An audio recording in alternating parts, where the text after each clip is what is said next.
News show for 16 years and counting. Thanks for staying with us. I'm Bill O'Reilly in a personal story segment tonight. Political correctness. It has reached critical mass in America as many folks are terrified of even giving opinions for fear of being branded a villain. Joining us now from Dallas, Nick Adams, author of the book Retaking America, Crushing Political Correctness. Here in New York City, Michael Rechtenwald, professor of liberal studies at NYU. So you were put, Professor, on paid leave, okay, for actually attacking the PC culture at your college, correct? That's right. Well, what I did is I established an anonymous Twitter account, the anti-PC NYU prof, and I tweeted a few tweets about political correctness and the way it was ruling the university. Give me an example. Well, I talked about the Halloween costume surveillance, for example, in which students, the most scary thing about Halloween today is not, being scared by costumes, it's being scared to wear them because of the surveillance upon students. They're being... If they dressed as a sombrero at the Mexican, and then they would be held to task. That's right. But your case had a happy ending, that you were suspended with pay, but then promoted to a full professor. Right. In the interim, I got a promotion to full professor and a raise. That's shocking. Yes. I mean, it's amazing. Especially at NYU. But I think the key is that I held my own, and I didn't back down. I continued to say what I was saying and to say... Based upon freedom of speech, right? Freedom of speech, that's right. All right. Now, Mr. Adams, we asked you to come up with a couple, because you're the author of the book, the couple of examples of how PC behavior is harming the nation directly. Go.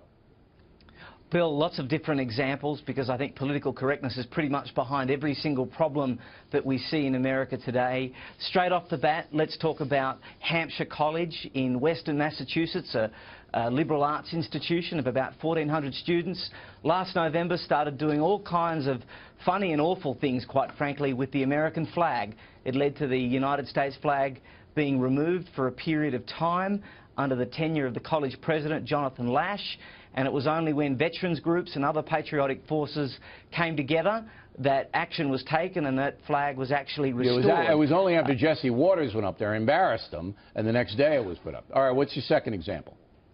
The second example, I think, is a pretty recent example of the travel ban and the reaction to it, specifically on Capitol Hill, and even more specifically, Senate Minority Leader Chuck Schumer, who put on an Oscar-worthy performance, replete with crocodile tears and different props, talking about how this travel ban that the president had signed, which was really seeking to keep us safe, was mean-spirited, that the Statue of Liberty had tears running down her cheeks. Right, it was anti-Muslim. He was waxing lyrical. That's what it was. All right, those are good examples. Now, how did we get here, Professor? How did this happen? I mean, when I was in college in the 60s, there was a lot of uproar, and it was a little bit of political correctness, but not anything near this. How did it happen? Well, I'm doing a book on the genealogy of just how this business got to where it is today, and it really is very scary, Bill. It goes back to Maoism, frankly. Many, many techniques from Maoism have been adopted by the PC left, and now the PC left's, their agenda has been taken up by the administration and universities, and now it's ruling the roost. And the root of the Maoism is you can't say certain things. Yeah, the shaming culture that goes on. This goes back to Maoist struggle circles, they were called. And the self-deprecation that people are expected to engage in. This goes back to what is called Maoist autocritique, in which one deprecates oneself before the audience and tears oneself to pieces. Especially if you're white, straight male, cisgender male. You're the oppressor then. That's right. Okay, so that's what the PC culture is going for here. Do you see it the same way, Mr. Adams? I do, Bill, but I think that political correctness is far more than just an imposition on speech. I think it's a way of life. I think it's a mentality. It's a psychology. It's one that says that you should strive for mediocrity as opposed to greatness, that success shouldn't be celebrated or admired, that it should be resented, that you shouldn't colour outside of the lines.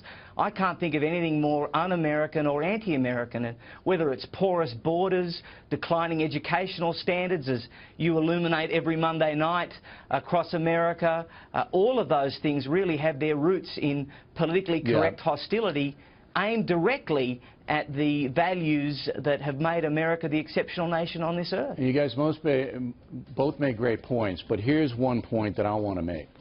Right now in this society, achievers are considered the enemy, and people who don't achieve are considered the victims.